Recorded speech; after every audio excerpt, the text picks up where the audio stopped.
everybody, no matter what, has their own strokes, the freedom to allow that. Absolute dislike for speaking in public. Thanks for helping me with that. So, grips in the music. They just knock over everything. It's all fun. Yep. So that's what I'm looking for. I'm listening to music, I'm looking for grips, I'm looking for variation in speed, I'm looking for layers, I'm looking for some emotion. I want that music to speak to me, and hopefully also then to people that are going to be forced to listen to that later on. I'm looking for an intensity, I'm looking for a build-up in the music, a rise in the music, and then I'm looking for calm in the music. And that goes into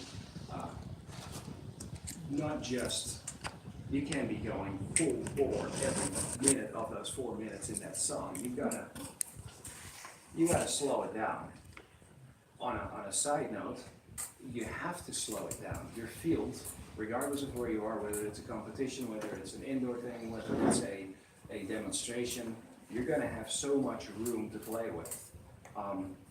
If you're gonna be full bore for 4 minutes, you're gonna be at the ocean. If there is no speed whatsoever, you're gonna be walking forward. So you have some field management to do as well. Choosing the right music with the right balance of speed there will help you be much calmer on the field, knowing that you're in control of where you are and where you can go, where you have to go, and where you don't need to go necessarily. That was a little. There's obviously more to the tie in with the music, but it was an easy bit to make here real quick. So I think it's time to just listen to something real quick when we're talking about grips, a current piece of music that is something that I love to fly to. Now we get to play guess which chord. That one. Nope. No? Nope. I'm going to talk some more. Yes, please do. Well, this is what happens when you go through 4 cameras on the upload speed we have here. It's Gotcha. a little rough. Fair enough. I have a point. Yes, please. So, Perfect timing. no, it works. So one thing I noticed also is don't do the song that's too repetitive, because you can get caught up in, just the same thing over, and not just making the crowd bored, but yourself. Yeah. And so once you do the trick, and the song comes up again, it's like you do it again, it becomes repetitive. Well, exactly, and at that point, that trick, you're doing that trick, and we're getting into tricks later if we have time for this. What time do we have anyway? It's like 2 hours yet this morning? Yeah. We're gonna fill that rapidly, aren't we? Yeah. Morning. That music, and you probably listen to that in a similar way, that music is dictating what you should fly, more air quotation marks, what you should fly. And so if that music is repetitive, you should fly that half axel again. Maybe you should fly that half axel again. Maybe you're a little bit more accomplished as a flyer, so you can put another style element in there, but still, there's only so much you can do to your ear. You're gonna get locked into that yourself. I have to fly this because this is what the music is telling me. So with repetitive music, you run the risk that you become a victim of your own listening to that music, interpreting that music in a very repetitive manner. So there's a trap. Vice versa, if the music is going all over the place in variation, you're on the risk of just losing track all the time. And it's going to be incoherent, it's going to be difficult to follow for you, and therefore for the audience. So it's as always with everything, it's all about finding that balance that works for you. Okay. I'll Keep take talking. that as, does anybody else have a question? Yeah, sorry. Okay, right now? Cool. So it up, so last time, BPM, real quick on that, beats per minute. I have found over the years that something between, say, 65 and 85 beats per minute, for me, again, works best. It will, put some beat underneath there. I'm too fast. So that seems to be my favorite speed tempo for the overall length of the song. I did make some notes, my original notes about that. So 60 to 90 actually is what I wrote down. So my current piece of music that we're going to be listening to in just a little bit, we're gonna, not the whole thing of course, is 86. My indoor piece is 72. A couple of demo pieces over the years were ranging from 68 to 82 BPM. That seems to be again for me, the right tempo. Where are you finding that information? As far as what the beats Beats per minute. you can literally go and type in any song title in Google and say BPM, Oh, and it will come up. There's like 5 or 6 search results there. I didn't know. Yeah, and it's never been that important for me because when I hear a piece of music, I know I can fly to it or not. But I figured for something like today, it would be interesting to have those numbers. So I actually looked them up on 5, 6 songs that I like to fly to, and it turns out they're all pretty much in the same BPM range. Not shocking. I didn't know you could look it hindsight. up online.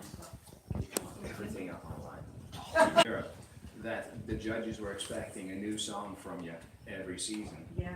And I don't know how that was here, Scott. Can you, as an Well, I experienced competition flyer in the States, I beat some songs to death, haven't we all? but basically, it was, we didn't really have the same judges, so it was necessarily the same circle of people who would say, I've seen this again, if I see this again. So if you're in front of somebody flying to it and expecting them to write a score down, you might wanna be in tune that you've been flying that song for like 100 days in a row, and you might be boring the judges alone. Yeah, and it's of course a very subjective thing. Being a judge, supposed to be objective, it's not gonna happen when there's music in play. And you're gonna get dock points at some point. That's true. I can add slightly to that. I know a general rule of thumb I have is as soon as I take a song and I compete with it at nationals, I don't compete with it ever again. Like Mission Impossible? Yeah. Well.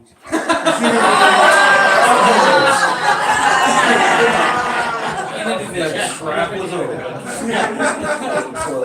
I competed with that in multi-line. Thank you. No, I'll do 2-line, but thank you for that. Yes, I will never compete with multi-line. I love watching that. Thank I you. love the routine, I love the music, so you're not gonna bore me with that. Right. But once I competed in multi-line with that, and once I competed No, in indoor fair painted enough. black, I don't compete in indoor painted black again. I do it outdoor, but it doesn't really work. It's a good rule to have, I think. I really do think about, and I'm a victim of it myself as well. I've slowed down a little bit in competition in the last couple of years and flying in general, getting a little bit back into it at the moment. And I find myself too, like, oh, maybe I'm not so secure about my skills right now. That music is really good. It feels like that old sweater essentially. One more time. Why not? Because you know it's safe. You know the routine. It is a bit of a danger though, and that's how it is. I'd like to add to that, there ain't enough new stuff to shelf the old stuff. I wanna see Rabbit again. I think people need to see that kind of structure and that, when it works, baby. Yeah. So, and a lot of times for me, in the last couple of years, it's a piece of music more than that. Real quick, are you talking about I don't see enough new stuff as far as new routines from new flyers? Yeah. Or you don't hear enough new music to justify getting rid of the old music? Well, I think it's from an overall big picture at the events. I want to see the classics. I don't care, I think people need to see the classics. I love that there's this many people here even thinking about this, because I think people forgot about it, myself. So there's only a couple of people. I remember John and the Rabbit, he's like, Scott, man, I really need to. I was like, no, you don't. Shoot the rabbit. No, you don't. I want to see it again. That was one of the first events I saw. Yeah. And you know, when I'm watching it and I'm about to puke and grab it again, and I smile instinctively and it just happens, it's like, nope, do it again, Sam. Yeah. Sure. But what about John? How is he feeling about flying to the rabbit? And is he going to fly his best? 10 years ago, he talked about not doing it. And then he brought it back 10 years later and won with it again, 20 years apart. Yeah. So it's, Shelve it, bring it back later, well, after everybody has forgotten about it more or less? I just, It's new people listening, watching. I'd like to think we should not put away classics. I wanna see Waddy do Mission Impossible and Paint It Black again with heart. I do too, actually. I do, absolutely. It's repertoire. I mean, I see you moving on, you wanna do new stuff for the judges, but from the audience point of view, I wanna hear Sound of Silence. Yeah. I wanna hear Yeah. Tangle. Yep. No, Yeah, I when you go see the it's Stones, you don't wanna hear all new stuff. It works that way. If I start out with mine, we're driving up here and I'm going through a music. Please. I'm speaking here. Okay? Uh-huh. We're going through a music list and I'm going through my very first, for me, structured choreography, which was back in 2000. I started flying competitively in '94, as I said, but I really feel like I only started thinking about it in 2000, which incidentally, when my level of success went up as well. Shocker. Excuse me. And it was Queen's Princess of the Universe from Highlander. It is pretty corny from listening to it now. But guess what? It makes me feel good. It's awesome. And I could possibly still fly it if she let me. Watching you flop around with your hand in the passenger seat and tell the music Oh my was gosh. worth it. This is how you choreograph on the fly. Did you? I'm sorry. Yeah, just a minute ago, we were talking about tempo and beats. Yes, we get it real easily. This is a concern, I think, more for, unfortunately, there is such a thing as single line flyers, especially indoors, that the kites have a limited capacity. And, I don't know, Bob, I've seen you Yeah. fly. but, Sorry, yeah. but it's important to somehow, if that music, the tempo gets a little heavier than your kite can handle, you're in trouble. Yes. And if it gets a little faster than you're, either Yes. way, so it's more of an issue to confine your music to what, no matter how good you are, that kite's only There's going so there's fast. physical limitations to your equipment, indeed. So that's your triangle, right? It's you, kite, and music. Audience off to the side, but those are your three main things that have to be in balance. Otherwise, it's like a three-legged stool. You cut one leg off, you're not going to sit on it. If that metaphor will fly. Yeah. So Right. Do you want? Yeah. Yeah, music. there has to be kite flyers in the room for a remark like that. I think there's a lot of music that I'll hear just anywhere, and the first thing that comes to mind is somebody's routine to that music. And I can think of somebody that I haven't seen in years, but I remember that they flew to that music. So, as time goes on, And that means at that point that person at that point in time hit you with what he interpreted or she interpreted there.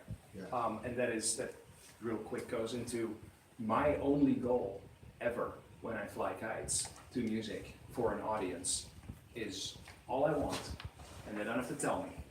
All I want is one person to walk away and say, that was cool. I'm happy I saw that instead of sitting in front of the TV and doing nothing at all.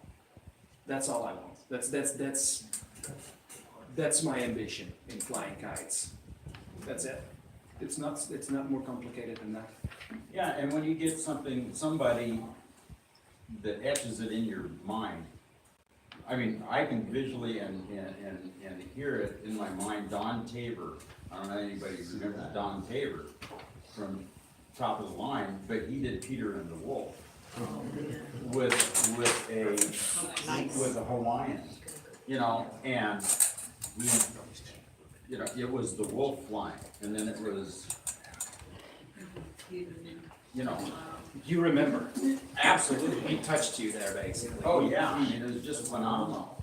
That's cool. I haven't seen it. I wish now that I did. think there's probably videos of it somewhere, but it was, yeah, right, yeah, Well played, sir. long time, yeah, that was like late eighties. Right. Anything else for now? Do you have a playlist? Let's start with no, unsustainable. So this is a current piece that I love to fly to, and I hope it illustrates a little bit what we've been talking about so far as intensity, variation, a little bit of drama in there, but still accessible and relatable. Let's make sure the sound isn't too crazy.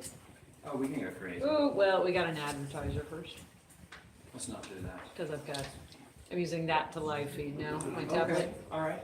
so. In that case. Oh, then, ads almost done. Is everybody feeling all right so far? Is this worth your time on a Sunday morning? Absolutely. Okay, play. It'd be cool if you play. Okay, there we go. Ready? Sure.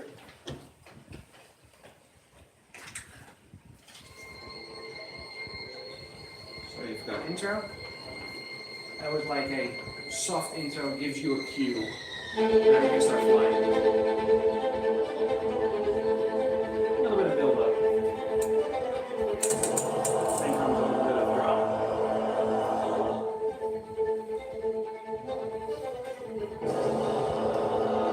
For me personally, I like contrast in my music. So fast lines to hard stops. Two nice fluid lines. So this is where we're going to slide from layer in music to another layer in music. Pick what sounds the loudest to you. Very fluid lines into the slide. Coming in. To a stop. Back to flying. Now there's a voice. The voice is going to take us somewhere. So we're going to get ready for that.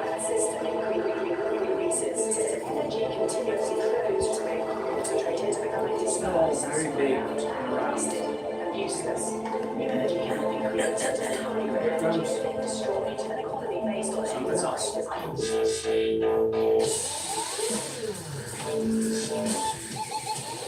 So, we've got tricks, we've got aggression, we've got fast. Depending on skill level, on a fly. So we've got some changes and switches in the music. You got changes and switches in your direction at that point. You can't have too much of this. So that's why the music goes back. It's up tempo. So it's intenser, more intense in the beginning, but this is a repetitive layer from earlier on. Just a little bit faster. This is where I'm going to, after all the aggression and speed earlier, this is where I'm going to catch my breath a little bit. Not phoning it in, but I'm flying big lines. I might be walking back a little bit. Now there's a voice added. So I slide to the voice at this point. It means I'm still flying around and big, but the voice allows me to do something else. It has to calm down though. It's been pretty intense for a while.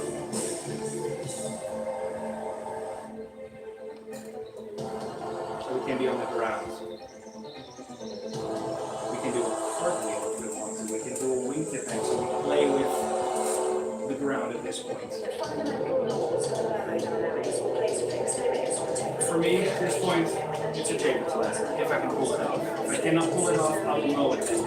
So I'll do a half action. To the stall and back to flying. I think we get the idea. We don't have to do the whole thing. So, right now, this is my very favorite piece of music to fly to for an audience, for pretty much any audience. I have This is a dubstep type song, I think is what the genre is called. I'm not sure that everybody is going to like it, but I've had decent reviews of it so far from sort of a cross-section of audience. And I find it not too extreme, so to speak. It's I kind of try not to middle-of-the-road fly. type of music Yeah. rather than being. I try not to fly too extreme. I try not to pick a too extreme a music choice. Again, if you like extreme music, that's cool, but keep it on your MP3 player on the beach by yourself. Basically, it's gonna probably make you a better flyer, but it's not necessarily going to make your performance better, in my opinion. And the same goes for the other end of that scale. Let's go fly a kite. Let's not fly demo to that. Sorry. Just gave out. Again, personal preference here, so people can scold me for that. Scratch that one. Yes. That was about 60 BPM. That was slower than what Lucky. you were saying you liked. Then Google lied to me. It would still be in the range of 60 to 90. This is very much a tempo. I think it's 65, 85, but, yeah, okay. Yeah. That was right, 60. Yeah. All this music's going for quad and dual. What kind of music would you pick for the skate if you're competing with single line? Something very flowy without a beat. A beat to me dictates that there are corners or tricks, almost always. So if I'm flying an interactive single line kite, be that a skate, be that anything else, something without a beat or with as little beat as possible. Now, we're talking indoor flying, yes? Right. So there's an extra element here, and that is you. On 120-foot lines outdoor, nobody's going to look at you. They're just going to listen to the music, and they're going to look at the kite. You should be invisible, I think. But indoors, it's different. You are 10 to 30 feet away from your kite. At that point, it is a dance, it is a performance. Your kite is moving around you, and you are moving around the kite. So you are becoming an integral part of that show, of that performance. So, use that. You can, if there is a light beat, step onto that beat. It will be visible. And the kite is not doing it. If it's a competition, you shouldn't be judged on it, but guess what? You will be, Yeah. and it will look good. 15% is entertainment, and they're looking at you just as much as the kite. True, there is a slightly different way of judging indoor than outdoor. I forgot about that for a second. Hey, Paul, Yes, I have crystal lines. that's the what I one was we fly hoping. to. Yes, a quick example of what we would fly indoors with a single line kite. And this is what we fly pairs to. So we have a few more options there. And you know as well as I do, a single line kite, that's 75% of the time you know what it's going to do, right? And then the other 25% you got to be able to catch it. Oh crap, why is it doing that? Exactly. I'm following now. So you want to choose music that's going to allow you to do that. So we're going to for something with a lot more mood and atmosphere rather than grips and technical opportunities. So Nick has been flying. Now I'm coming in this particular rendition of the routine. Yeah, we probably should change it there. Male and female voices. No, it's perfect. So we're flying low, we're flying slow, big glidey maneuvers. And in the moment that the beat's picking up, we're gonna walk, yes. Now there's a beat, but it's a soft beat, it's not an aggressive one. So what we do is we walk on it. Or we. And you can see it, you'll be able to see it. And this is where we are close together, we don't move too much, we let the kite do the work. But yes, from an indoor single line kite, there's a lot less choreography, there's a lot more mood setting, so I would venture to say that choosing the right music, all day long with my hair quotations, is even more important. To put more feeling into the audience. let Correct, them feel what correct. you're doing. You will have more limited options to show various maneuvers with an indoor single line kite. That's just the physical nature of the beast. So get that emotion in there more, get it out of the music. It's even more important to get your score. So for you, Mr. Hurd, you just have to do it your way. That's another song. Absolutely. Is that why my scores are always low, because I do it my way? Yeah, Like in all seriousness, you exhibit that. So when you put that kite out there, like Fletch exhibits that, you exhibit that. So you gesture in that song and you have certain moves that you Yes. do during certain phases of that song. having I seen don't think you, it's so much about the score, if you will. I think it's about the freedom to interpret yourself. yeah, So, I totally agree. And when I say score, I also mean absolutely. the appreciation of the audience. It is also a form of scoring. And I do talk like a competitor, I realize that. But I think that's when I see like Bob or him or Phyllis fly, that's what I get. So it's that single line. You can't hit the beats. You can't cut square corners with those things. that's Well, fine. you can. So Don't the worry, the idea camera's- is to show that interpretation. Yes, It's the absolutely. same. Yeah. Absolutely. Yeah, Yeah.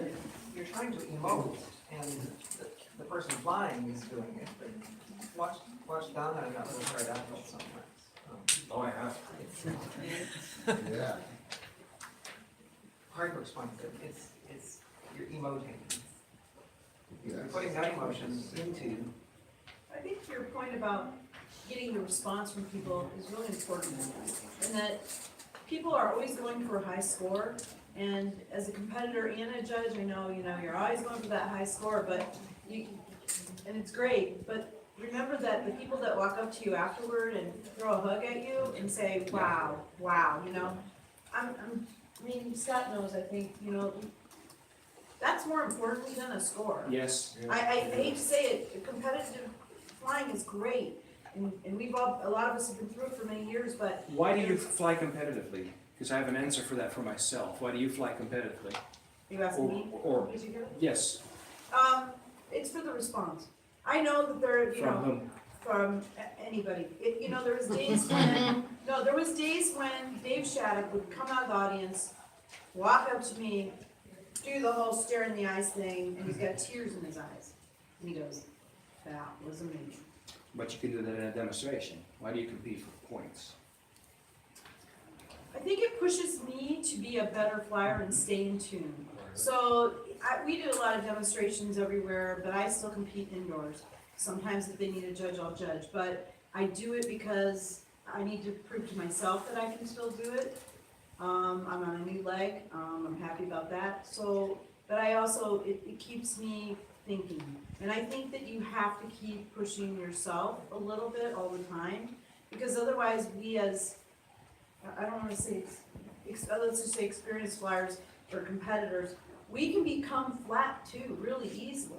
So I think if we don't push ourselves just a little bit, I think that we can easily become flat. And you know what? It's good that there's new up and coming flyers that are out there competing.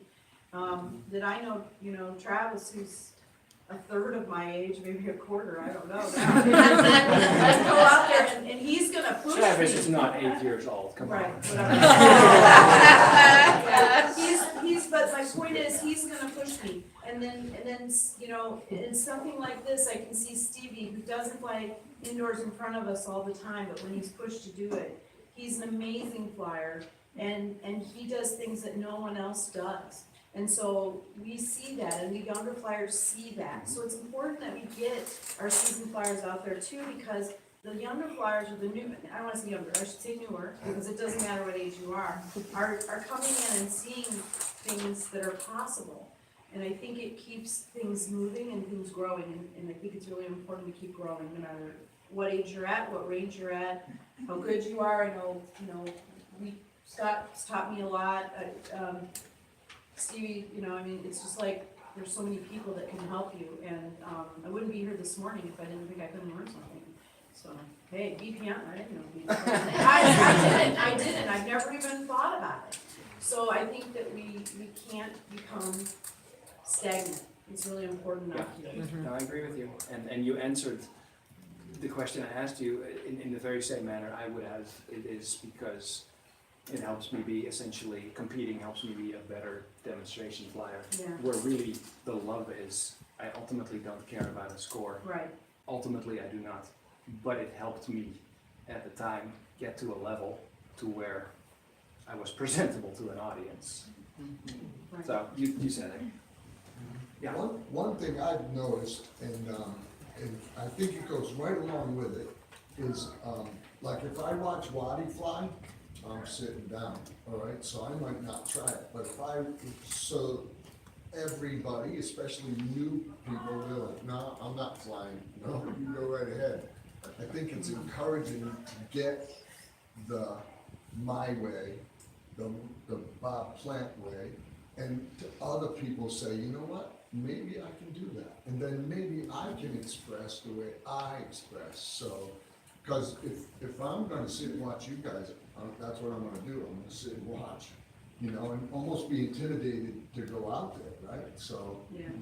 I think the fact that we are all able to express what we do, because that's what's happening. The competitive thing, if you will, it's not, because it used to be masters, champions only that did demos, and then everybody would be fighting to be a master champion. So now what we have is everybody doing it my way. Yep, it makes the threshold a lot lower, is what I've seen. To step up and to put yourself in the middle of that room with everybody looking at you. It is scary the first time. It is scary the 10th time. Scary the 100th And guess what? time. Exactly. It doesn't change. Every time. It really doesn't much. If you ain't got butterflies before you get on the floor, you ain't living. All right. Where are we going next? Am I taking you or are you taking me? Did you wanna talk about the kite location? Yes, Okay. real quick, location, and this is, we put the little booklet again, thank you Nick for actually making it look presentable and legible. Yeah, my notes were not that. It's a little, we hope it helps in retaining some of the info that we exchanged here today. So indeed, I'm not gonna touch it very long on location, but it is somewhat important to think about where are you going to be flying. Again, if you're going to fly for yourself on the beach, you're going to be finding the best possible spot, which, in my opinion, is for me walking on the hard packed. That's where I want to be, and I want my kite to be 100 foot downwind on the soft. I get the best of both worlds. I can walk easily. I'm very mobile.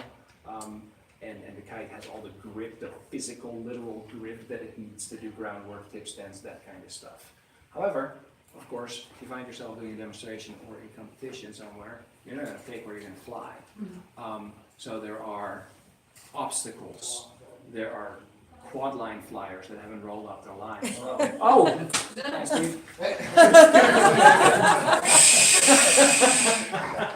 I couldn't help myself, I'm sorry. No, you got your demo field. There's obstacles. There's potentially trees. You're flying on a festival that maybe has not been put together by Kite kite flyers. So they don't know what your problems are going to be. So they set you up right next to a building, or you name it, we've seen it. Yeah. And you have to deal with it. Right. Those are kite flyers, I believe. They're just tougher than nuts as spoiled as we are. You have to deal with it. And one of the things that I found over the years how to deal with it is tone it down a little bit.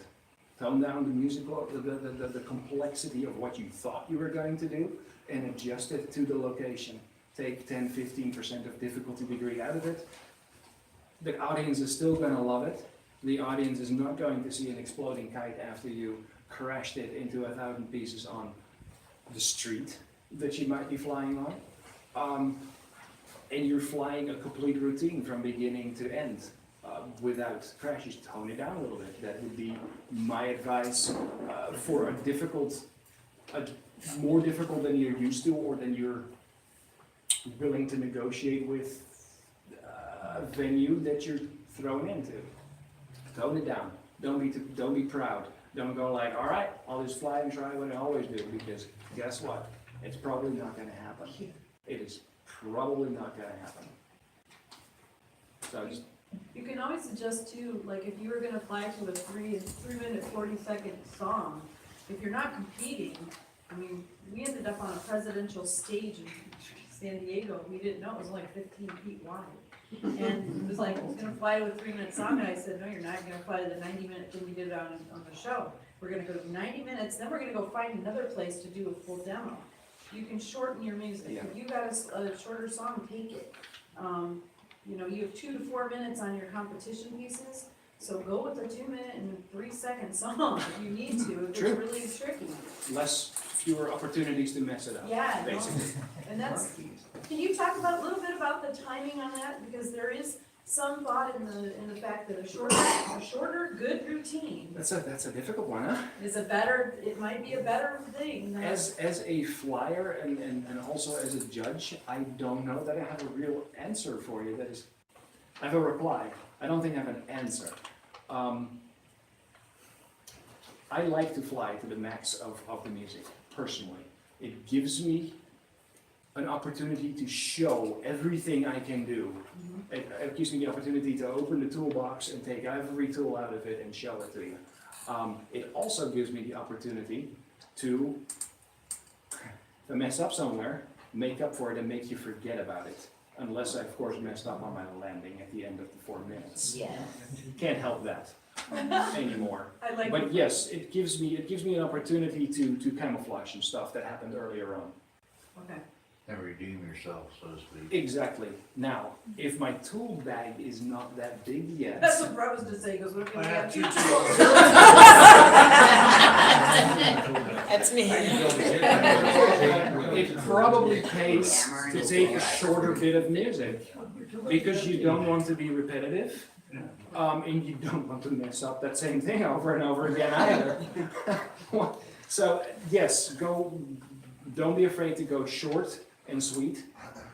And if you don't display any mistakes, you guys score well. Score. Be that with the audience, be that in the actual. So maybe there's a difference in competitive short, you could be more. To me, it's all the same. To me, a competition is just audience that stands a little bit closer and wants to be a little bit more critical.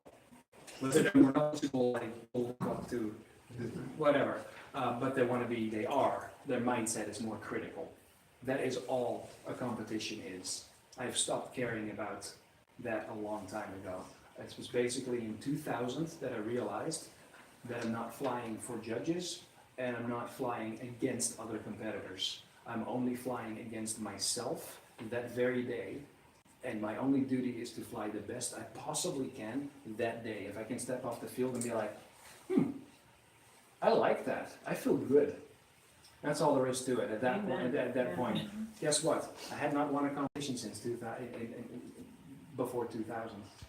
And in 2000, I won the first competition with that. When after I changed my mindset into that. And then 1-6 after. Yes, I think I won 6 or 7 competitions in 2000 after I changed my mindset, where I never won a competition in the 7 years prior, because I was flying against other people and 4 judges. I don't know if they are big enough here. I'm sorry? I don't know if they are big enough here, but if you start doing this, you have to aim not your best, but something simple you're sure you can do, and because else you can stop. I agree. That is it. I agree. Stop. Right along those lines, what he said, I watched you a lot before 2000. All right. I'm going to take a seat now. I mean, Young Well, punk, yeah. it's interesting to hear it from this perspective, because Man, I would hold my breath. You would just kill that kite, man. You would kill it. Yeah. You wear that drill bit, it was sharp when you started. Check this one out, and you'd snap it right in front of us. So Sometimes literally. you would wear, you only had those couple of minutes to fly. And what I always got from you was you just would just turn it up and there was no ceiling, and you would turn it all the way up. Yeah, but it didn't always go well, did it? Well, you didn't win, you said, right? So if you wanted to win, then that was it. In hindsight, that perspective for me would be it didn't always go well because I didn't do well enough. The winning would have been a consequence or an effect of me doing well enough. Yeah. It's no longer about winning, but the odd thing is I started winning after I figured out it wasn't about winning. Yeah, I think you would do every trick that you could, and a couple times, and whether you could do it good, you got one good one out of 4 of them. But Should have walked away. I used to hold my breath. But you missed a few. You didn't do it, but you didn't quit. Right. You went on, turned around and said, okay, I'm doing this for me, and I'm gonna be better at it. as Yeah. you went. Yeah, but I should have been better at it on the beach by myself training, not necessarily in that very same performance and routine. Because I'm sure it wasn't pretty to look at that point anymore. If you're frustrated, you know it. You miss a trick, you have to learn to deal with your emotions to where it's not going to shine through in the rest of your routine. Because if you are frustrated, you're going to fly frustrated, and it's going to show, and it's not pretty. You got frustrated a lot. I know. I was there when I did it, man. I know. And if I may, I was a little older, so, to me, you were young, so you were a young person too, so. Oh yeah, I was growing up on the kite field basically. I was maturing into, well, Yeah. whatever, on the kite field, and you saw it, and you saw the change in style as I matured and learned. Absolutely. You have a question? And no, just a point, maybe to talk about some of the ways to help gain space and gain a breather As inside far the as- music. So we're moving on to a technical. What does ABW stand for? ABW, yes. We're Or moving. AWB? If we're reel it all back in a little bit Yeah. from philosophy more towards the technical point, because where are we time-wise anyway? How are We're we at doing? 10:30, and so you have about 10 another, minutes and 30 seconds? That's yes, awesome. about just a little bit more discussion and then opening up for the music. Okay, all right. By the way, people bring music that we are going to dissect and look at? No? Yes? We're going. Cool. Awesome. We'll get to that, but it helps me a little bit figuring out how much time we have and how much time we're gonna allot for that. Technique. I said earlier on, find music that fits your technical level and be honest about it, because you're gonna have to deal with it later on the field. You should really be honest about your own assessment of your technical skills and therefore the choice of the music. Pick that music that fits you, your personality, that you think is going to be exciting enough for the audience to watch, but also that fits your technical skills of that moment. Of course, you're going to be hopefully growing and improving, but you can always pick another bit of music at that point. So, yeah, let's see what I got about that. Told you before, I'm not that strong in the technical department, so. I have a piece of music I'd like to get some feedback on. Sure. Yeah, we'll do Yeah, that. yeah, We'll do that. yeah, we're gonna- We have a couple of we have room for that in a little bit. Allow me to, this is not Where'd you that put big it? a book. Yeah. And I'm Did you flat- listen? Page flat- 6. I was at 14, no wonder I wasn't getting it. Me, it says, that's nice. ABW, stupid little acronym, always be walking. It is, I think, the biggest and the best tool you have as a kite flyer on the demo field, on the competition field, to get yourself out of trouble. Not so much into trouble, it gets you out of trouble. It allows you speed control, which is almost the biggest weapon that you've got. And it's so easy. You're flying your kite, and I'm standing still, and my kite is flying from left to right, right to left for you guys in a straight line. Now, if I take a step back as I'm doing that, and I stop, that kite is going to have a sudden acceleration. As I stop, that kite is flying normal speed again. If I now walk forward real quick, that kite is going to crawl and maybe even fall. You can use that. It is your biggest weapon. Your legs are your biggest weapon. They are going to be faster and more powerful than anything your arms can do. That will allow your arms to not make gross motor movements, but fine motor movements, which is going to improve your precision on anything that you're executing. So that combination, tone it down on the arms and use your legs more, is, I think, the best technical advice that I could ever give anybody on the kite field. I just have something to add. When you're walking, your kite is wobbling. So keep your hands together. Correct, and you see that very much. You see that the old competition flyers do that on big straight line figures. They're just walking their hands because that kite's going to be set in that line that you're sending it into. Could be a slightly diagonal line depending on your original input, but it's a straight line. So that is it. It is. Your hands should almost be disconnected in a way from your body so that the movements that your body is making are not going to be sent through your hands to the kite because it's going to be visible at that point. Always be walking.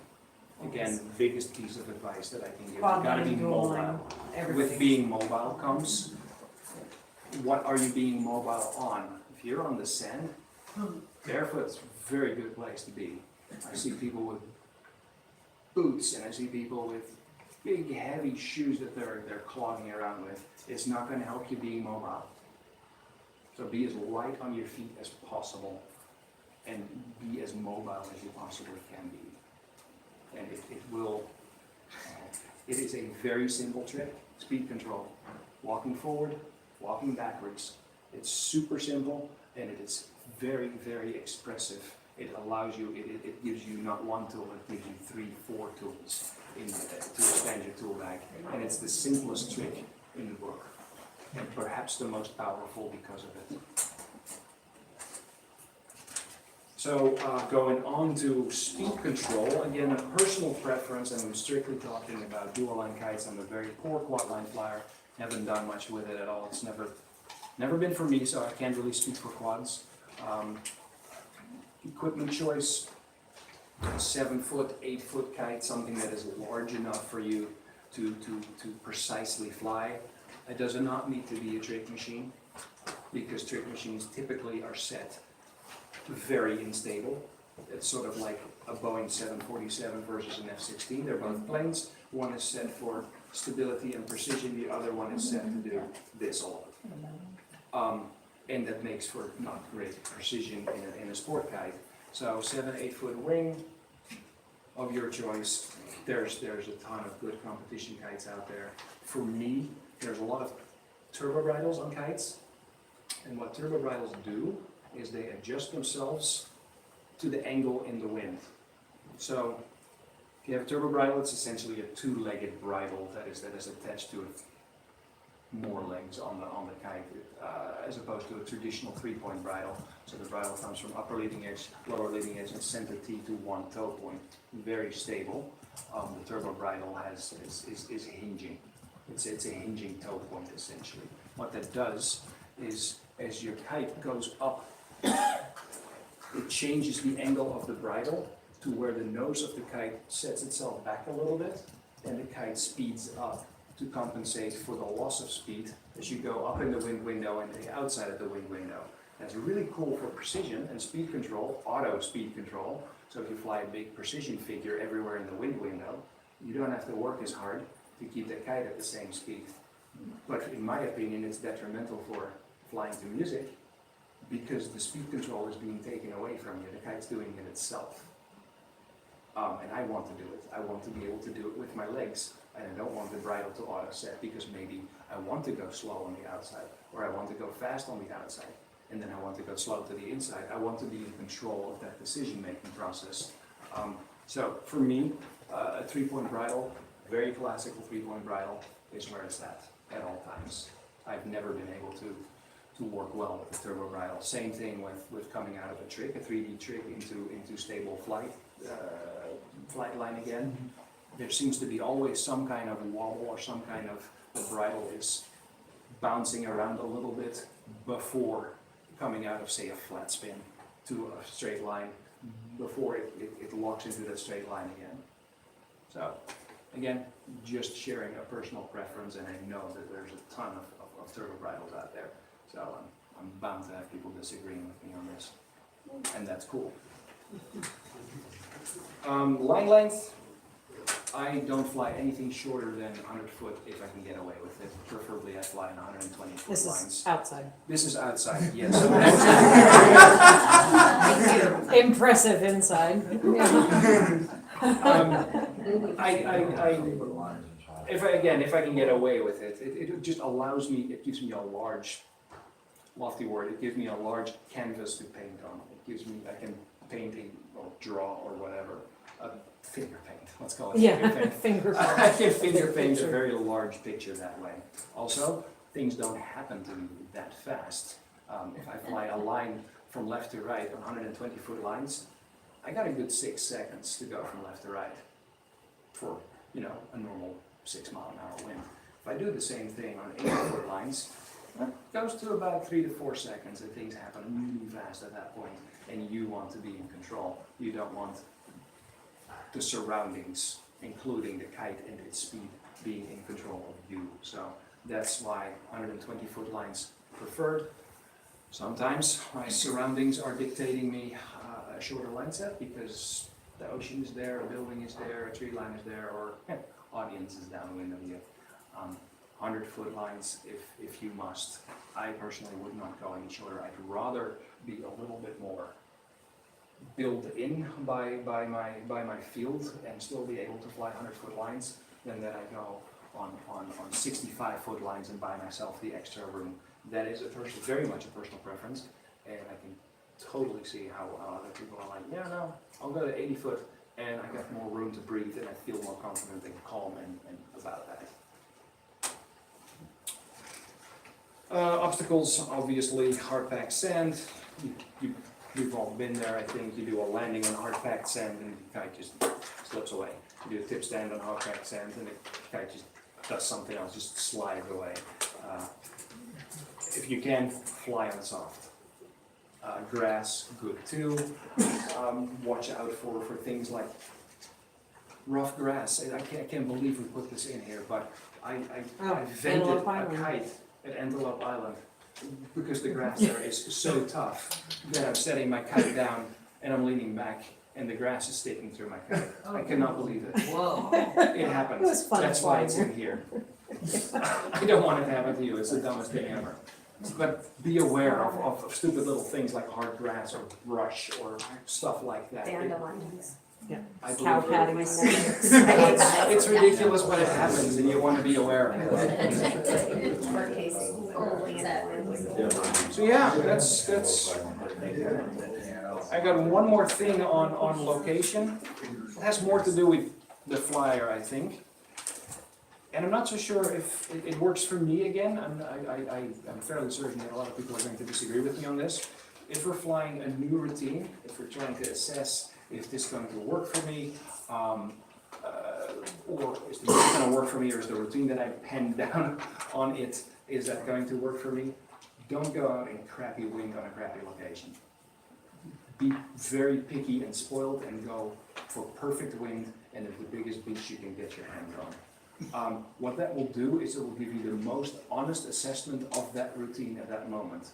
There's no other variables that are messing with you. That didn't go well. Why was that? Was that because I'm on the downwind side of a big building and the wind is going like this instead of like that?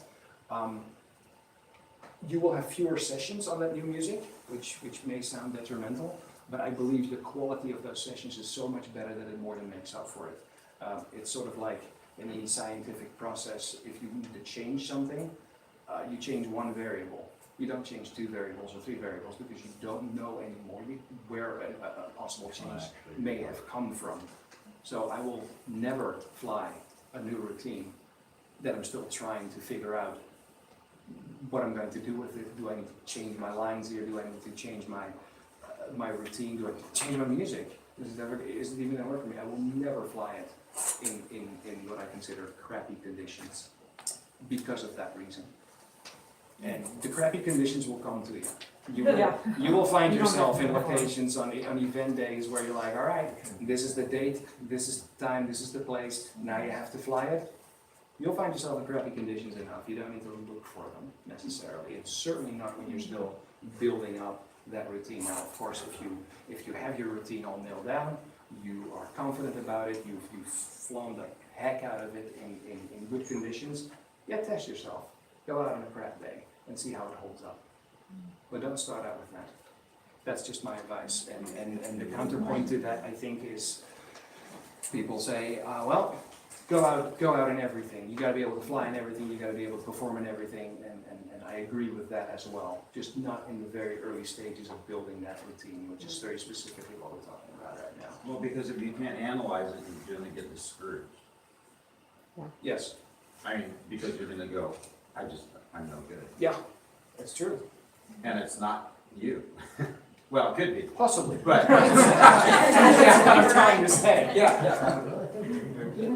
But that's that interpretation that, you know, you gotta build your confidence and build your confidence by getting all the positives you can out front. Yes. And then deal with the challenges later. Yeah. That is my viewpoint on And a this. scientific approach. I like that. One thing at a time. Well, it's this also, we share a similar background in that as far as what we do for a living in a way. So that's how we think, Right. typically. So, again, it's maybe not for everybody, it's certainly the way as it has proven itself for me. And while you're in good condition, and at the beginning of your training, have a camera behind you. Yes, Yeah. very good point. I've Everyone never carries done that. camera nowadays with your phone. Exactly. Just record yourself. I've never done that because that was sort of pre-camera when I. Yeah, you're old. Pre-camera stuff is what I said. But no, you're completely right. When I see that now, Second thing, don't be despaired when you look at the video. yeah, you That got will tell you many things, but Thank you. No, you're completely correct, and I wouldn't have gotten there because it has not been part of my training method, it's not been part of my build-up, but you're completely correct. I feel like that a camera is a tool to accelerate your progress, it's absolutely. like having judges and they tell you everything you do. Yeah, but the camera is absolutely objective, Yes. and the That's why I judges, say don't get despaired by that. Good one. it's true, and the judges may or may not be right, let's be honest. So about skills, and as your skills develop, you're flying a new trick. You've just tried a new trick. Do you put it into your routine right now? How well can I fly the new trick is then the question. So if I can fly, thank you, I can do the new trick. I may have read this thing a few times. That's true. That knows what I should be talking about. If I have a trick that I can fly 5 out of 10 times, looks really cool when I fly it 5 out of 10 times. And yeah, no, I'm not gonna fly it for an audience. I cannot do that. The risk of that thing going catastrophically wrong is 50%. Then you crash, maybe you wrap your lines up. It's one thing to have a crash and you're gonna be like, oh, okay, wingtip wrap, floop, and you're back flying again. It's another thing to have, for whatever reason, that line wrapped up sideways around your kite a few times, and now you're gonna need a ground crew. And that ground crew was also looking at what you were doing and may not be in the spot that you need them to be because that's where you crashed. So the whole thing now sets you back 30, 40 seconds out of your 3.5 minute routine. Basically, you're screwed. Yeah. Don't do it, is my advice. Fly the trick that you can do 9 times out of 10, take a little bit of risk. If that 10% is still risk because you're feeling on the field when everybody's watching and you're all by yourself there. There's a different pressure. And that 9 times out of 10 trick or maneuver or landing or slide, that's a difficult trick to do perfectly when you have to. That 9 times out of 10 trick becomes more difficult in a performance. So that is You can fly that thing 9 times out of 10 on your own field. You can probably fly it 7 to 8 times out of 10 in a demonstration. That is an acceptable risk to me. The 5 times out of 10 is not. Yes, sir. Two more things about music. They have to fit the music perfectly. Yes. First, and second one, I went through a routine and I did 540, slot machine, something else, accent, and then the judge told me, oh, I like all those accents. They don't make a difference. So, do the eating one and perfectly to the music, Yes. it's much better. Do not overdo it on tricks, is my advice on that, and I'm sure that somewhere in this little thing as well. Do not overdo it on tricks. You're taking a risk. And I see so many tricks done because the flyer can do them and they want to show them off. And I'm like, huh, I saw a trick, but I didn't hear a trick in the music. Well, guess what? I don't like that anymore. And that person, that flyer, just spent a whole lot of risk and it's getting nothing out of it because it wasn't there in the music necessarily. So, use your tricks sparingly. Use them where they count. Use them where they accentuate your music and where the music accentuates your trick. There is a whole lot of people, especially if we're talking general audience, they don't know what a trick is. They're going to come up to you and ask you if you need a till for that thing. Right? Weird flippity flop stuff. However, if you can do your trick neat and clean, and you do, say, a backflip, the kite's falling straight on its back, and it flips right back up, or you're doing a lazy Susan, the kite's falling straight on its back, rotates once, and flips back up. You can do it on the different angles, but these are the basic in and outs of that. If you can do those tricks cleanly, right here, kite falls down, doesn't drift sideways, doesn't fall down, but right here, hangs there for the duration that is dictated by the lull in the music, flips right back up when that beat starts going, bam, bam, you're out. That precision in that trick, keep that trick very local, keep that trick where you started it, don't let it drift, glide, fall, anything else.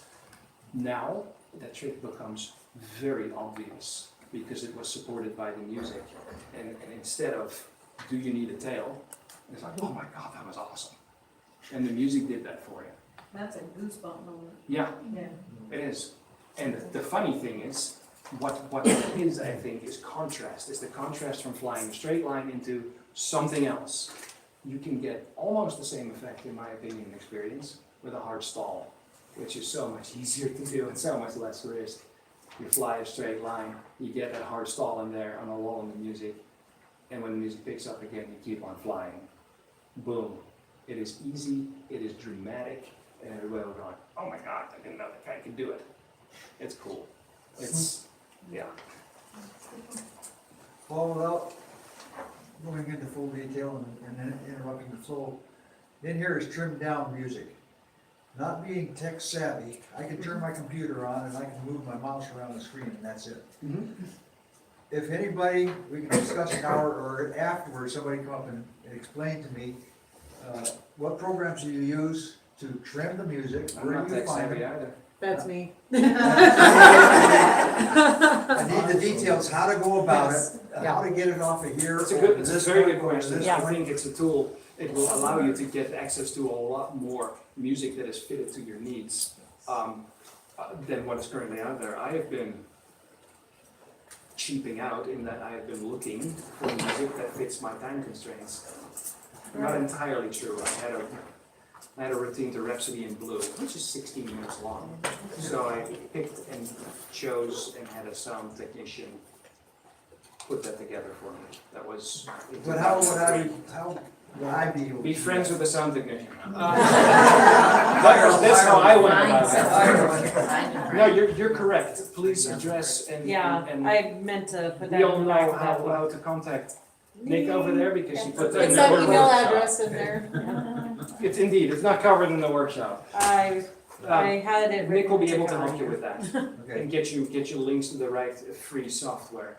That's just getting back between that and you said the trick has to be obvious.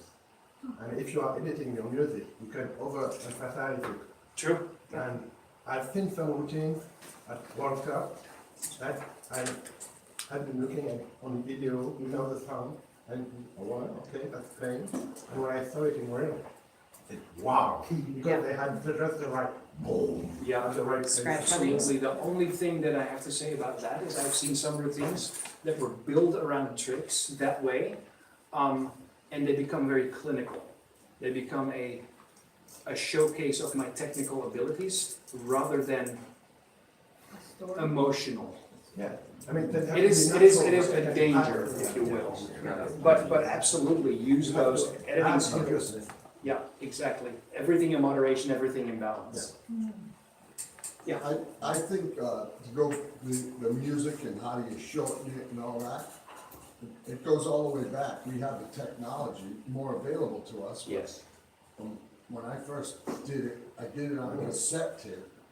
So I literally would stop the cassette where I wanted. You're old, Scott. Yeah. Ah, you've been waiting. And then I would give it to a guy who, a friend happened to be tech savvy, and he would put it in digital form for me. Yeah, that's So, more or less how I did it as well. Marker. I'm not gonna do that myself, essentially. I can't, I don't have the skills. Now, I've actually messed with those programs, but it makes it difficult. So there is, first to have the idea, and then to be able to do it. So it's not an easy one. That's a great question. So we This also is- contact Nick to do our music? Sure. Basically. Yep. Wow. Gladly. Yeah, what she. Oh, you're gonna wanna do that when 100 people contact you, like, yep. We can be. Hey, I would love think it. we can be happy if 'Cause 100 that- contact, exactly, that's Yeah. 100 demonstration flyers. Yes, exactly. There's a bunch of apps available for your phone, and Windows 10 has a sound editing software. Yes. Yep. Windows 10 does? I Yeah. can't find it. Do a Google search and it'll show you where it's at. Just a No, handful. and I'm not being Yeah. glib, I'm just, I will be That's honest that I am I do have a university degree, but I a lot of times joke that I went to Google U because whenever I need to look up something and people are like, so how do you do this? I'm like, Google. Oh, you do it this way. Yeah. yeah, so I did a sound editing app search, Mhm. and one of them is people also ask, how do I edit audio files in Windows? Yep. And it says first download audio file from your digital video recorder, which is in Windows. Anyway, so, there it is. Yeah, just do a little research, it's not hard. Hey, Nick. Also, really, something I should add real quick, back to what Paul was saying about beats per minute and stuff. There's a really cool system that's already built into Spotify, I believe iTunes, and SoundCloud that you can select beats per minute, style of music, genre, feeling, activity, and say, okay, give me a playlist.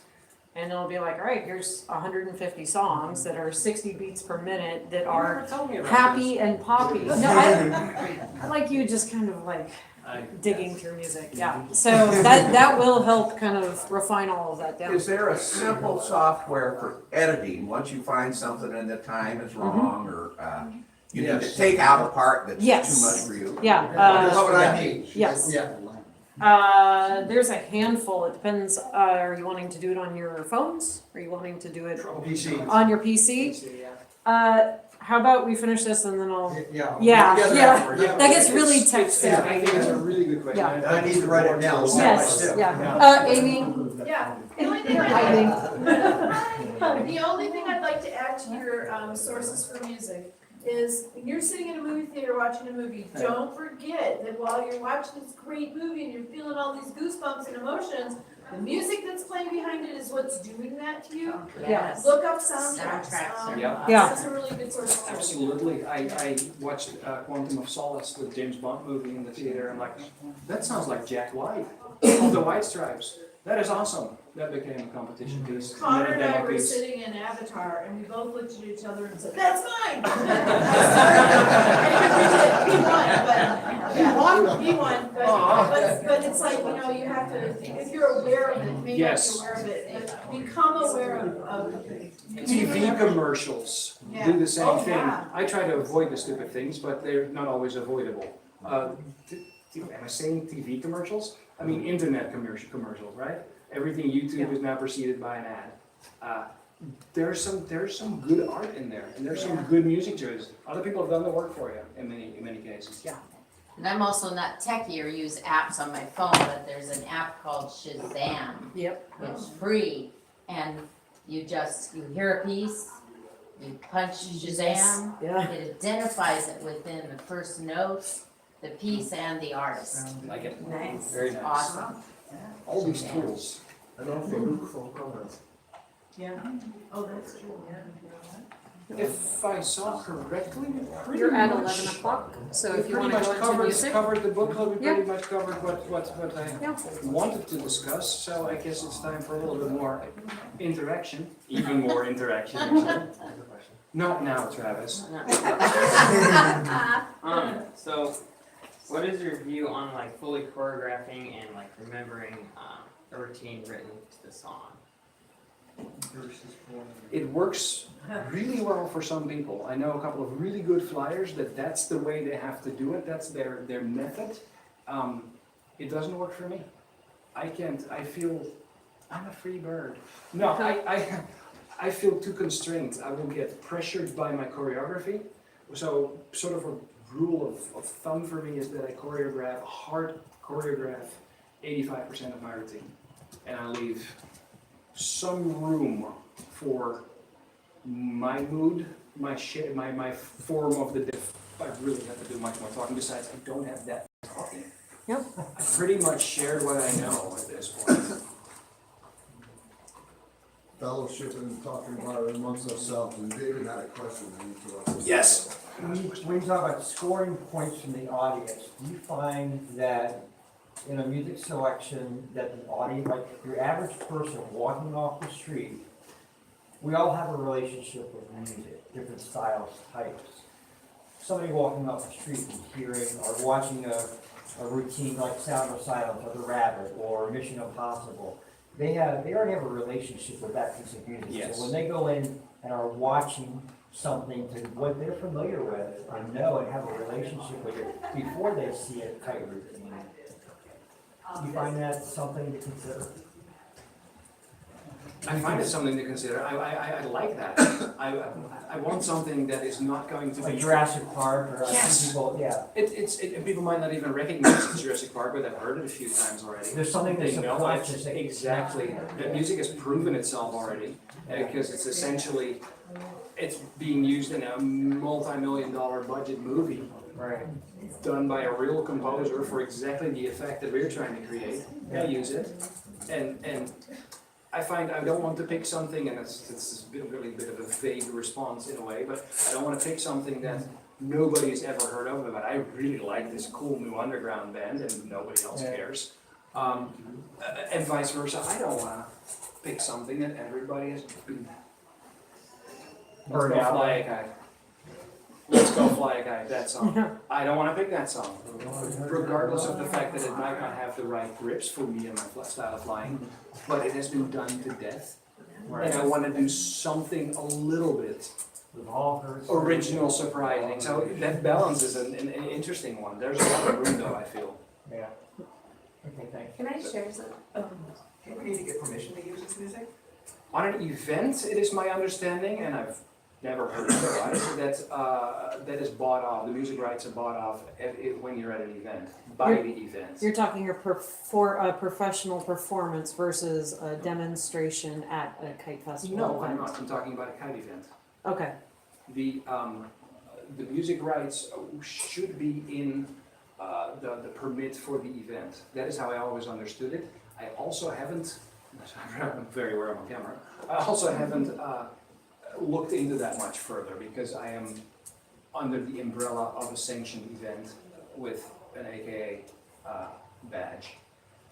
And everybody else is doing it too. it's not how the insurance works. One second. I had a question. I just wanted to share something, so that premise, you know, like you have these pieces of music that people know and have heard and heard and heard, and you don't want to use them, and you use the example of Go Fly a Kite. Yeah. I just wanted to share something with that specific piece of music. Oh, no. I know. I have to say it though. So, are you gonna prove me wrong? A little bit, but, but it's just that every situation you have to look at it, right? So we had this event, we shared indoor kiting, it was an open house. I'd say probably 95% of the people that came through, we had about 500 come through, had never heard of it. They didn't know what it was. There we go. Most of them were families, they had children. Maury did Let's Go Fly a Kite as a Yeah. demo. Oh I my knew God, I was people stepping are on it when I still mentioned talking the about it. So specific what she did is she started it and then she invited everyone to come and fly a kite with But you her. did that on a location that is not a kite event, per se. It was Right, a. it wasn't, yes. Exactly, Right, exactly. At that point, I like So it, that, because now you're, looking at where you are. yes, and now Yeah, you're you're- a kite flyer, Mhm. catering, no, you're absolutely correct, and thank you for They're pointing still that out. talking about it. It's been 2 weeks and people are still commenting to me, oh my gosh, that was so fun. Are you gonna do that when you're at the open house? So now we have to, but, and it'll be great. But That is awesome. I just wanted to share that because. No, I like depends on where it, thank are. you, I have heard that song too much, and that's where that Yeah. came from. So I do apologize. No, it's okay. And I think, you know, be careful with how you use it and where you use it and how much it's used, but certain situations, don't say, oh, I can't use that because it's been used too much. Like in this situation, it Look was at the audience to perfect. whom you would be. Exactly. Tons of kids. They And that loved goes it. right back to my original, I think, if we started with that, Yes. make your music for the audience, and Exactly. like for the kids, use some Disney Pixar type stuff. Mm-hmm. I think with my last little demo for kids, what did we do? Shakira song Yeah, from what movie? try everything from Zootopia. Zootopia. Yeah, I would not we just fly went to back that. and forth, It would that was not be it. my choice at all, but it worked really well for a bunch of little people this tall. Come on, Travis. Had to try. So it sounds like a great choice of music. Yes. Basically. So we talk a lot about all this freedom of expression with music and personal interpretation of music, but I never see two people using the same music. So is there a sense of He was reading our what's minds. appropriate and, Yeah, I think so. I think if I'm listening and I'm speaking for myself, and it has happened. It has happened even. I've seen it on Recently. the same event where people end up with the same music because a new movie might have Looking just at come Steve. out, and you watch the movie, and the other person watches Yeah. the movie, and like, this is good. I like this, and you Yeah. find yourself on the event with the same music. You know that though. That happens once. And there's gonna be a conversation about it. Yeah. Because typically neither flyer wants that. So you're gonna talk about it. It happens and it usually gets solved. Yeah. A lot of Eric would say Because each flyers can interpret it differently, and it would be great to see each flyer's interpretation. And that's then what happens, and still, nobody feels truly, in my experience, nobody feels truly comfortable, because like, I picked this music, but what if he or she is actually gonna do better to it? I better pick another piece of music, to give myself better chance of potentially. Is that how you felt, Icon? This is a great It's a story. tender moment, just don't go there. We won't, but you will. Will you please share Yeah, that with because it us? was a great story, and what came out of that story was so much better than what people think about when two teams or two people are flying to the same music or about to fly to the same music. What evolved from that is so great, so please share that, because that's. Well, it was a Huntington Beach one, right? So Yeah, we were okay, going to great. Huntington Beach, it was basically Team Too Much Fun, and it was Oh, Team iQuad I going. remember this. Sorry, go on. Yeah, no, exactly. It was hilarious. And it was like, okay, they do this piece of music that we've been working on. You know how long it takes for a team to come up with new maneuvers and to the beat. And you're traveling with this group and spending so many hours, and then suddenly you come to the beach and it's like, oh wait a minute, you're playing to the same music. So I think what we did was we flew right with the same music, and then later on we kind of had fun with it. And it was Bohemian Rhapsody. Yes. And then we played to the Muppets. Yeah. Yep. Yeah. Just have a little At the same event, Yeah, it's Brookings. Brookings. But then, from then on, it was an audience favorite to see the Muppets version of it and the hilarious character people that came out of this whole thing. It's a classic. Yes, and if I recall correctly, the team that wasn't flying at that point was sort of grand crewing and mocking the other That's team. true. And vice versa. Oh, So it Right. became a thing, it became a show. When they got I would think though that that's the exception to the rule, a little bit. Typically in my experience, it gets discussed and one of the two routines disappears. It happens annually at the Dairy Queen now. I know, Kites. in Brookings. Yeah. So, We 11:15. Yeah, We all sing saw, it did I see together. another? Not you, hang on. I saw somebody else. Yeah, that's what I thought. Just to remind that there are exceptions to the rule. Yes, exactly, Too much is in. exactly. Scott. We're talking about music rights and stuff. The way I understand events is within the event is not using you flying to your music to make money or anything. So that's why we get away with it. Correct. When you do a show, if you charge a gate and you do a show with copyrighted music, it's like, it's breaking the law. So some of the shows that I've been involved with, really keen on getting the copyrights Or getting original music. Yep, correct. So it doesn't really come into play with the kite events because it's just there. We're not using it to. Correct, and that's why I wasn't really touching on that too much. Because Don't it's just- forget too, you can always contact the artist directly if you have contact with the artist and get. Oh, I would permission. love to have a chat Aerosmith. with Matt Bellamy. I would really like that. But it is true. If you're listening, Matt Bellamy of Muse, I want to talk with you about being in the show. Anything 50 years, I believe the rule is anything 50 years or older is Becomes not, public domain? becomes open public domain, not domain, but you can use it. Gotcha. Creative license. Gotcha. So Mozart is cool. Yes. More than one way. We need to start Music. listening to some music, I think. We're burning up time here. We don't have a ton, No, let's go with music from yes. Yep.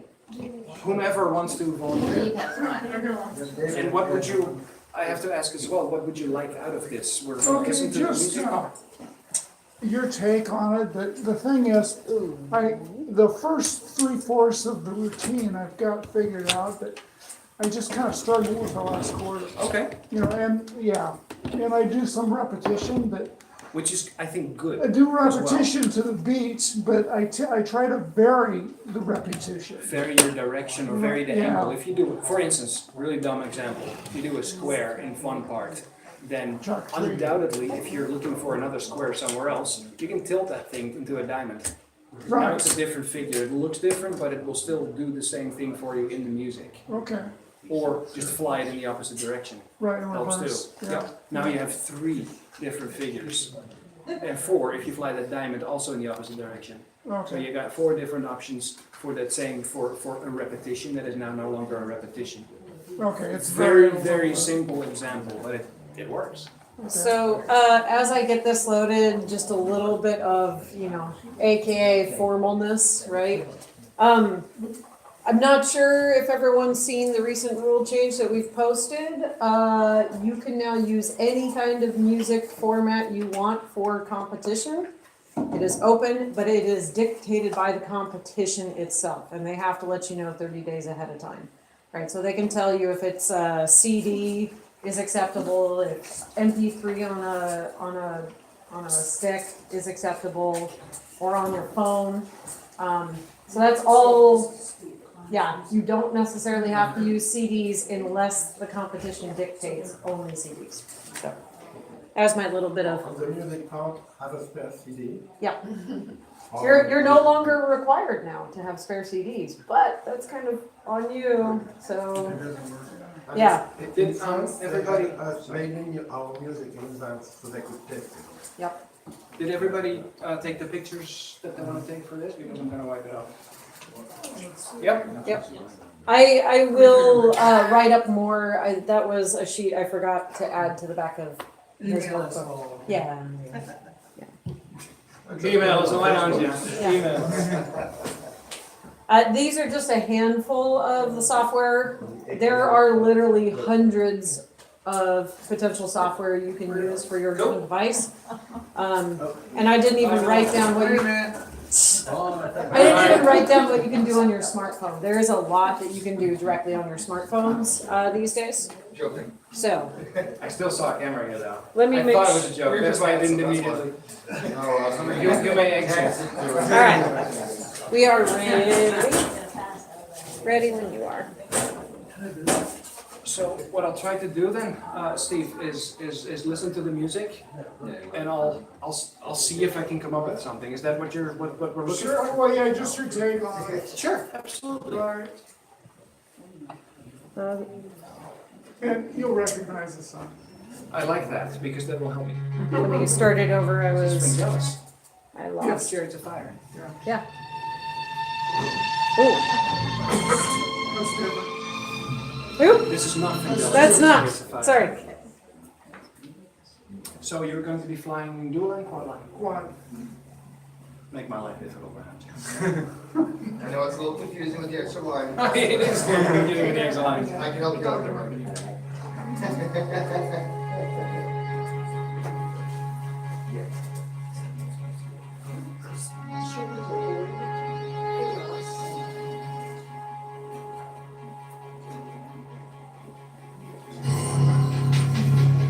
Flying now.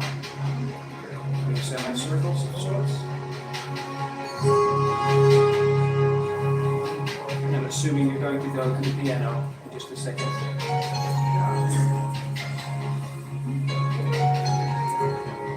I've been doing quarter turns. So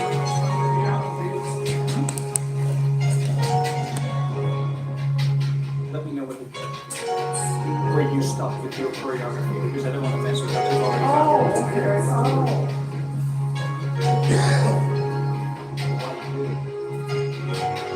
This is a nice tempo.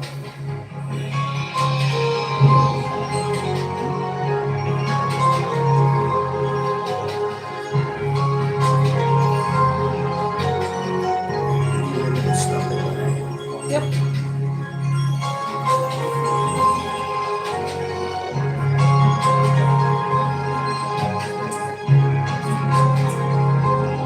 I'd rather not. All the ways you can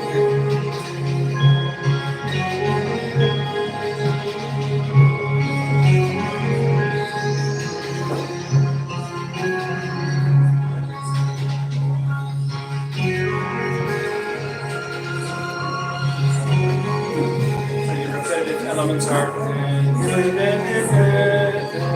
Those are your repetitive elements that you're finding solutions for. yes.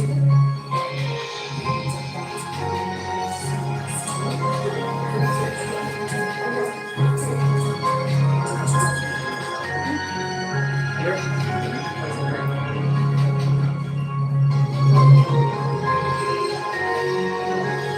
So, what I'm hearing here is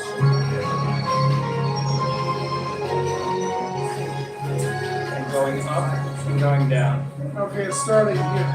This is what I'm struggling with. So I'm trying like ground touches and 360s, ground touch, 360 ground touch.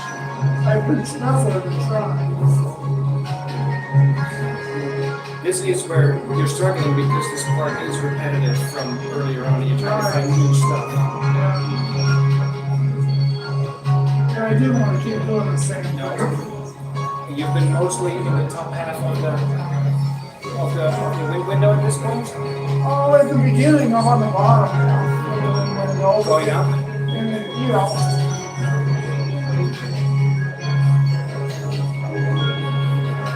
Well, I start out.